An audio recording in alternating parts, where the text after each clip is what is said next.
자, 51번 보도록 하겠습니다. 51번. 자, 입도가 작고 연한 숫도를 작은 압력으로 가공물의 표면에 가압하면서 가공물에 이송을 주고 동시에 숫돌에 진동을 주어 표면 거치기를 높이는 가공 방법인데요.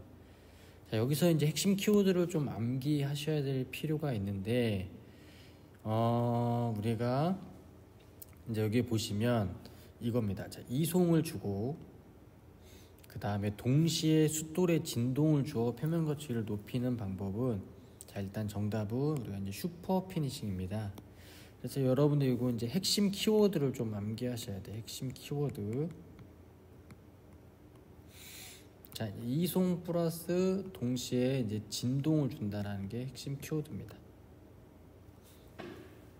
자, 슈퍼 피니시인데, 슈퍼 피니싱은 이제 여기에 보면 핵심 키워드가 이송하고 동시에 숫돌에 진동을 준다라는 겁니다. 자, 그래서 슈퍼 피니싱을 한번 보시면, 자, 이게 원통형 슈퍼 피니싱인데요. 자, 원통형 슈퍼 피니싱 여기 보시면, 자, 이송도 주지만, 자, 이렇게 공작물에 이렇게 가압도 주지만 이렇게 진동도 주죠. 진동. 그래서 이렇게 이송 플러스 이제 진동을 같이 주는 핵심 키워드를 우리가 슈퍼 피니싱이라고 꼭 암기하시면 되겠습니다. 자, 그 다음에 이제 보시면 여기에 뭐 호닝도 있고 랩핑도 있고 이제 배럴 가공이 있는데요. 먼저 이제 배럴 가공을 보면 여기 이제 배럴 다듬질이죠. 자, 이제 우리가 이제 충돌 가공이라고 하고, 이제 회전하는 상자 속에 여기 보시면 회전하는 상자 속에 공작물하고 그다음 미디어, 이제 콤파운드 이런 것들 넣어서 회전과 진동을 주어 표면을 다듬질하는 게 바로 배럴 가공입니다. 자, 여기 보면 회전과 진동. 자, 그래서 기본적으로 여기 있는데, 여기 보면 지금 이제 회전이죠. 회전하죠.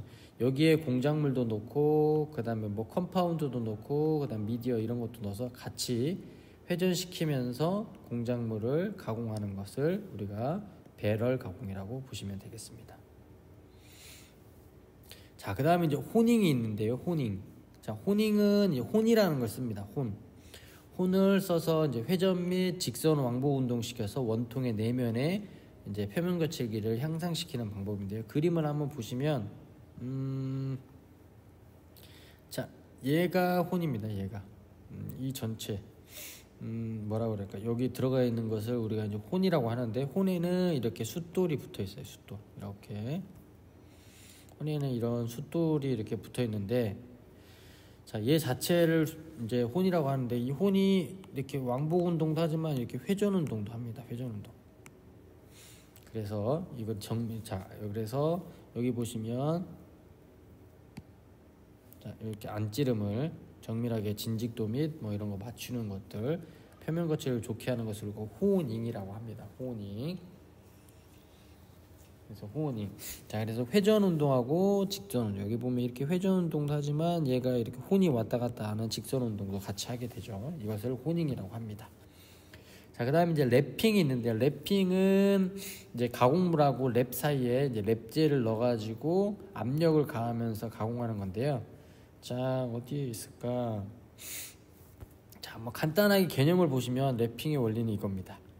자, 여기에 보면 얘가 랩이에요. 그 다음에 여기 있는 점점점점 있는 게 랩재고, 얘가 공작물이에요. 공작물. 그래서 가압을 줘서 왕복 운동을 줘서 이쪽 밑에 부분에, 공작물의 밑에 부분에 표면 거칠기를 좋게 하는 것을 우리가 랩핑이라고 합니다. 랩핑.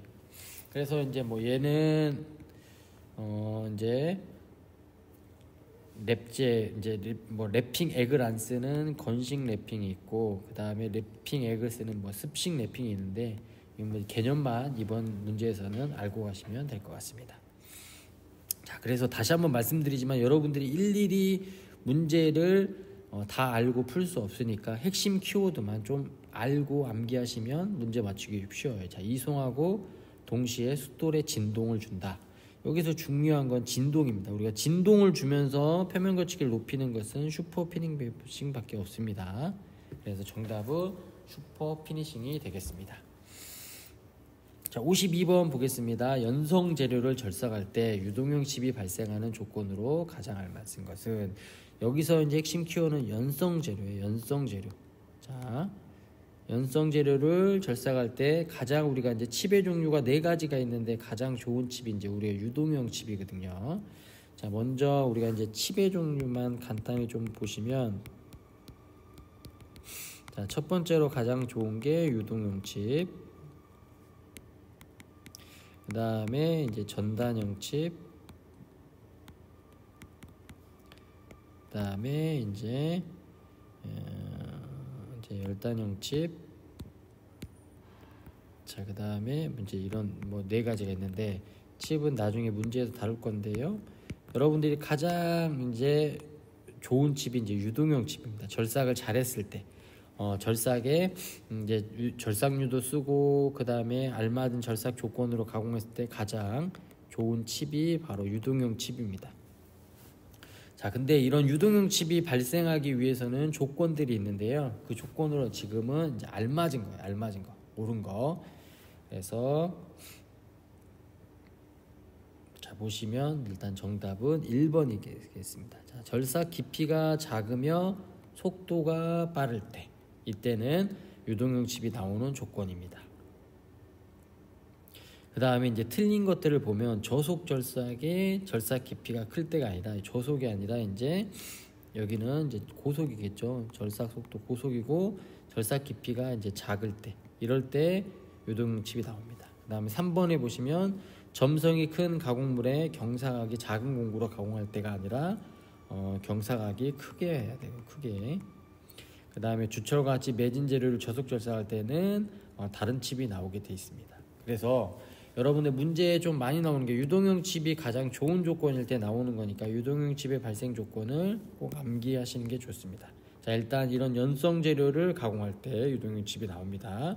그 다음에 절삭 깊이는 작아야 돼요. 절삭 깊이는 작아야 되고, 절삭 속도는 빨라야 되고, 경사각이 커야 되고, 그 다음에 윤활성이 좋은 절삭류를 사용할 때 이런 유동형 칩이 나오게 되어 있습니다. 그래서 52번의 정답은 1번이고, 자, 칩에 관련되는 것은 나중에 문제가 나오면 더 자세히 한번 설명드리도록 하겠습니다. 자, 53번 보겠습니다. 절삭 공구를 재연삭하거나 새로운 절삭 공구로 바꾸기 위한, 자, 이제 여기 핵심 키워드는 이겁니다. 공구 수명 판정 기준이 아닌 것.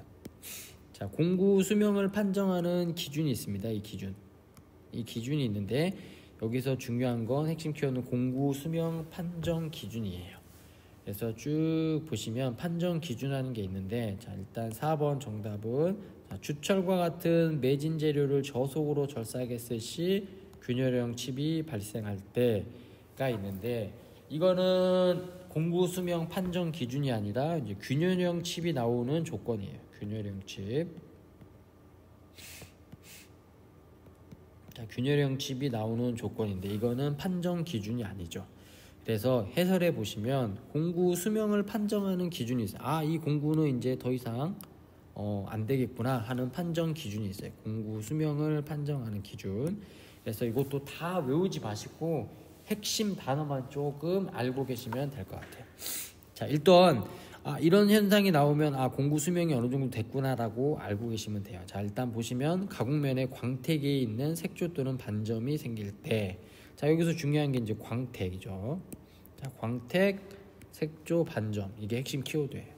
그 다음에 두 번째, 공구 인선의 마모가 일정량에 달했을 때, 요건 좀 다 외우죠. 공구 인선의 마모가 일정량에 달했을 때. 그 다음에 절삭정의 주불력에는 변화가 적어도 이송불력이나 배불력이 급격히 증가할 때. 자, 이제 우리가 앞에 몇 번인지 모르겠지만 그 몇 번 문제에서 보면 절삭정 3불력 다뤘잖아요. 거기에서 보면 이제 이송불력이나 배불력이 급격히 증가할 때가 있습니다. 이송불력이나 배불력.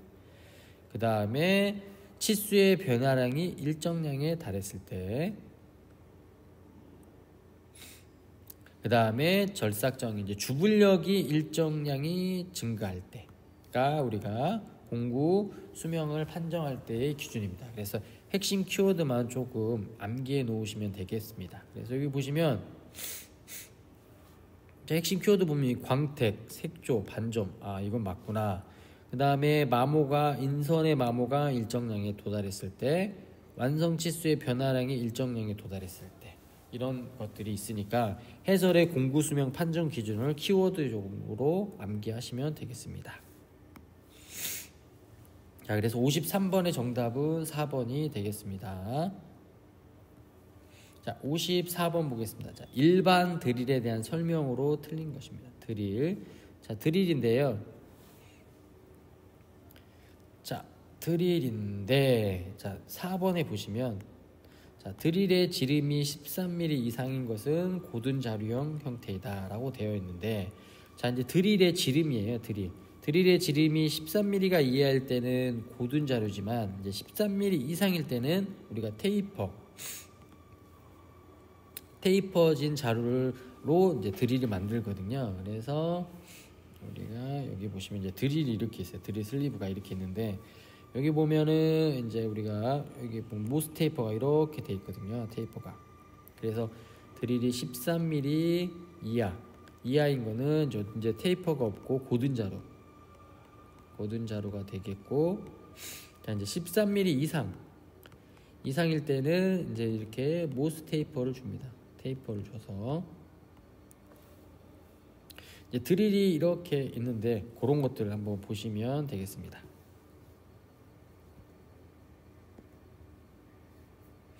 자, 이제 여기 지금 드릴 작업이 돼 있는데, 얘가 이제 이렇게 힘을 받은데, 이 드릴 이제 지름이 13mm 이상일 때는 이게 여기 안에 어느 정도 이렇게 테이퍼가 져야지만, 반대쪽도 이제 모스 테이퍼가 이렇게 져 있겠죠. 그래야지 이제 드릴이 위로 안 올라가겠죠. 그래서 테이퍼를 주는구나 하고 생각하시면 됩니다. 그 기준이 바로 13mm, 드릴의 지름이 13mm 이상이라는 것을 알고 계시면 되겠습니다. 그리고 이제 뭐 상식적으로 좀 많이 나오는 게 뭐냐면, 표준 드릴의 날끝가는 118도다. 요것도 많이 나오니까 좀 알고 계시면 될 것 같습니다. 그래서 54번의 정답은 4번입니다. 그래서 13mm를 기준으로 한다는 거 꼭 기억해 두시면 될 것 같습니다. 자, 55번 보겠습니다. 자, 55번. 자, 주로 대형 공작물이 테이블 위에 고정하여 수평 왕복 운동을 하고 바이트를 공작물의 운동 방향과 직각 방향으로 이동시켜서 평면, 수직면, 홈, 경사면 등을 가공하는 공작 기계는, 자, 우리가 이제 정답은 바로 이제 플레이너입니다. 자, 플레이너인데 요것도 이제 여러분들 인터넷에 한번 검색해 보시면 플레이너가 나와요. 자, 플레이너의 핵심 키워드는 이제 우리가 이제 장비가 되게 크기 때문에 우리가 주로 대형 공작물을 하는데, 이제 중요한 거는 여기에서 이겁니다. 자, 우리가 이제 수평 왕복 운동한다 라고 보시면 되겠고, 공작물의 운동 방향과 직각으로 되어 있습니다. 그래서 플레이너는 그렇게 크게 작용한다는 거 보시면 되겠고, 얘는 플레이너는 이제 나중에 이제 이렇게 보시면 이게 플레이너가 있는데, 여기에 보면 이제 기둥들이 있거든요. 그래서 기둥이 하나인 건 단주식, 기둥이 두 개인 거 이제 쌍주식, 이런 것들이 있는데, 그래서 여러분들이 플레이너를 한번 찾아보시면 되겠습니다. 그리고 이제 호빙 머신은 우리가 이제 기어를 가공하는 거고, 그 다음 이제 보링 머신은 우리가 이미 뚫어진 구멍을 넓히는 거. 이제 보링이라는 것은 뚫어진 구멍을 넓히는 겁니다. 넓히는 거. 예, 보링이고, 뚫어진 구멍을 다듬는 거 우리가 리밍이라고 해요. 리밍. 이런 것들도 한번 보시면 되겠습니다. 그래서 55번의 정답은 1번이 되겠습니다. 자, 그리고 한번 찾아볼까요? 플레이너가 어떻게 생겼는지. 자, 먼저 이렇게 보링 머신 보면 이렇게 뚫어진 구멍을 넓히는 거, 이렇게 보링 바이트로, 이게 보링 바이트죠. 그렇게 보시면 되겠고, 플레이너 같은 경우는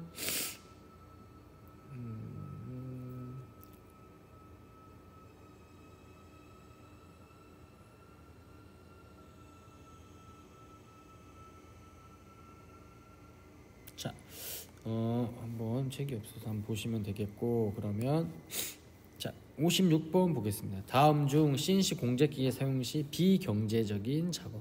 자, 비경제적인 작업입니다. 비경제적인 작업은 무엇일까요? 자, 일단 1번입니다. 1번.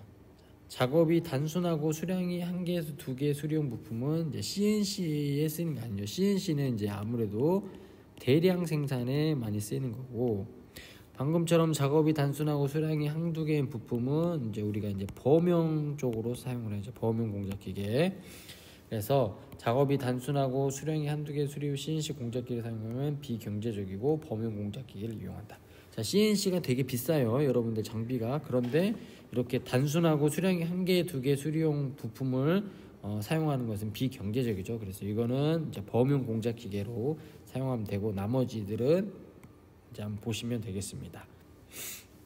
자, 여기 보면 이제 곡면이 많이 포함된 경우는 이제 아무래도 컴퓨터 CAD/CAM 프로그램을 써서 가공을 해야지만 CNC 공작기기로 사용할 수가 있겠죠. 그래서 56번의 정답은 1번이 되겠습니다. 자, 57번 선반 작업에서 방어 조치로 적합하지 않은 것은, 여러분들 이제 문제를 보시면 60문제 중에 하나 뭐 1에서 2문제는 우리가 이제 안전에 관련된 것만 나옵니다. 안전. 그래서 기출문제 뭐 안전편만 좀 한번 보시는 것도 추천드립니다. 그래서 보시면 문제가 적합하지 않은 것. 자, 보면 여기 보시면 이제 2번이겠죠. 작업 중 급정지를 위해 역회전 스위치를 설치한다라고 되어 있는데, 역회전 스위치가 아니라 우리가 보통 이제 비상정지 스위치가 있죠. 빨간색으로 비상정지 스위치가 있어요. 그래서 52번의 정답은 2번이 되겠습니다. 상식적으로 57번의 정답은 2번. 자, 58번 보겠습니다. 자, 다음 중 CNC 공작기계 점검 시, 자, 여기 보시면 이제 매일 점검, 매일 실시하는 것이 아닌 겁니다. 아닌 거. 자, 매일 실시하는 거 아닌 거. 자, 그래서 이건 간단해요. 그냥 3번이죠. 기계 정도 검사는 매일 실시하는 게 아니죠. 이거는 매일 실시하는 점검 사항이 아니다. 매일 실시하는 게 아니죠. 정도. 자, 기계가 얼마나 정밀도 있게 나오는지 그걸 정도를 검사하는 것을 우리가 매일 실시하지는 않습니다. 나머지는 이제 매일 실시하면 되죠. 뭐 회전하거나 뭐 습동류가 잘 있거나 절삭류 탱크에 절삭류가 많이 잘 들어있거나 뭐 이런 겁니다. 그래서 58번의 정답은 3번이 되겠습니다. 자, 59번. 자, 수용성 절삭유제의 특징에 관한 설명으로 옳은 것은, 자, 우리가 이제 보시면 절삭유제는 크게 이제 2가지가 있습니다. 자, 우리가 이제 먼저 수용성 절삭유제가 있고, 그 다음 이제 불수용성.